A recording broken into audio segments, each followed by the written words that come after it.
que je vois là. Love and War aussi était aussi incroyable. She's Alive avec Ellis aussi. Non, She's Alive c'était pas avec Ellis, c'était Dracula Wedding qui était avec Kelly aussi, qui était super génial. J'aime aussi beaucoup dans l'album She's Alive, qui était un son plutôt il rendait hommage à sa maman. À sa maman, il racontait un peu son histoire de l'éducation de sa mère là, et ça faisait comme, c'était pas forcément un film d'horreur, mais ça faisait comme une sorte de comédie dramatique un peu, quand tu écoutais les lyrics un peu qui chantaient et tout. Ça faisait comme une sorte de Disney comédie dramatique un peu, je sais pas un peu si vous voyez un peu ce que je dis. En tout cas, c'est comme ça que je l'avais ressenti. Je la ressens toujours quand je l'écoute. C'est un truc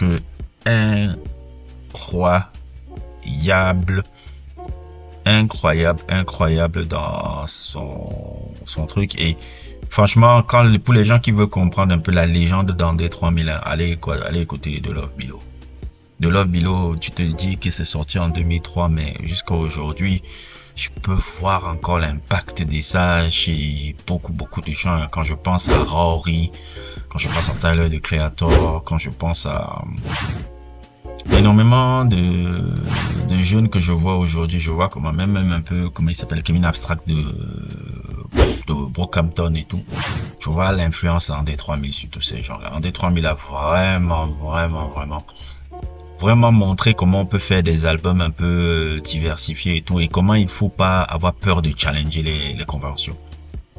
Challenger les conventions, parce que c'est ça de Love Below, que c'est l'album qui challenge toutes sortes de conventions que tu peux t'imaginer.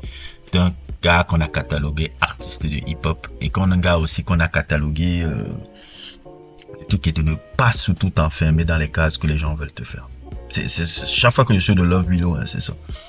Les gens, le monde t'attend à ce que tu fais ça et tout. Et quelque part, même un peu quand tu écoutes son album New Blue Sun, c'est toujours dans la même mentalité qu'il a toujours eu depuis le début de sa carrière. Parce que depuis le début de sa carrière, quand tu regardes même son truc qu'il avait fait à Deux Sauces là, c'était quelqu'un qui disait, vous n'allez pas m'enfermer dans la case que vous pensez que je sois. Et pour moi même encore, je trouve encore que c'est même encore mieux. Parce qu'il montre quelque part, sans pour autant le dire vraiment, que vous n'allez pas chercher à caser un homme noir dans une vision de ce que vous avez de lui. L'homme noir est beaucoup plus complexe que ça. L'homme noir est beaucoup plus complexe que juste renvoyer une certaine image et tout. Non, il est diversifié. Les hommes noirs sont diversifiés. Vous n'allez pas mettre tous les hommes noirs dans la même catégorie, dans la même truc et tout. Et je fais partie même encore des gars qui essaient avec ma page aussi quelque part, de montrer que l'homme noir, l'homme africain peut être beaucoup plus complexe que ce que vous pensez qu'il est. Et moi, j'aime beaucoup ça un peu. Et c'est pour ça que de Love Below aussi entre un peu dans cette vision et autres et tout. Un album qui a eu énormément de succès. Hein. Un album qui a eu énormément de succès, 10 millions. Un album qui a gagné beaucoup de Grammy. Et surtout le seul album estampillé de musique urbaine, même si je trouve un peu que c'est réducteur de la réduire à ça, qui a eu album de l'année. Il n'y a que Lauryn Hill et eux qui ont eu album de l'année au Grammy. C'est quand même un accomplissement de ouf. D'avoir eu cet accomplissement-là. D'avoir eu ce trophée-là et tout. Et ce qui me marque toujours à cette époque-là, c'est que, si vous avez remarqué, il n'y a jamais de vidéos beaucoup de vidéos de live Speakerbox de Love Below. C'est-à-dire que Speakerbox de Love Below, il n'y a pas eu de tournée pour le Speakerbox de Love Below parce que André 3000 ne voulait pas aller en tournée. Et je trouve que c'est quand même fou ça. Si j'étais à la place de Big Boy, je pense que j'aurais pété un plomb. Franchement. Parce que André 3000 ne voulait pas aller faire de tournée, il ne se sentait pas envie de tourner. Ils n'ont pas fait de tournée. Yeah. Now, Andre 3000, he's done some interviews. You know, we talked about after Hey Ya, he just couldn't deal with the publicity. He didn't like it. And I think he said something to the effect of, he said that fame is like the amount of life that you sacrifice for your career or something to that extent, where you don't see him out. You see him occasionally show up with like a flute, and then like he'll disappear for the next 2 years. Yeah. And he right out there beside you, Vlad. He right out there. He right out there around the corner. Yeah, exactly. Just go to Venice Beach. You might catch him. Right.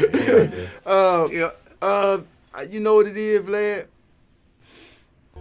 What people don't understand is that when he did Hey Ya, it put him into the stratosphere next to an artist that we would look at next to artists like Lenny Kravitz. Like, now you into that rock and roll hierarchy. Mais imaginez le nombre d'argent qu'ils auraient pu se faire s'ils avaient fait une tournée.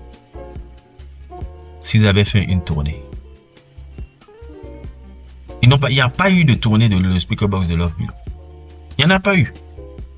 Vous vous rendez compte, un album qui a vendu 10 millions aux États-Unis, je ne sais combien de millions dans le monde, qui a été un album de l'année, qui a eu toutes ces récompenses-là, qui a eu des numéros 1, des singles même qui étaient numéro 1, n'a pas eu de tournée.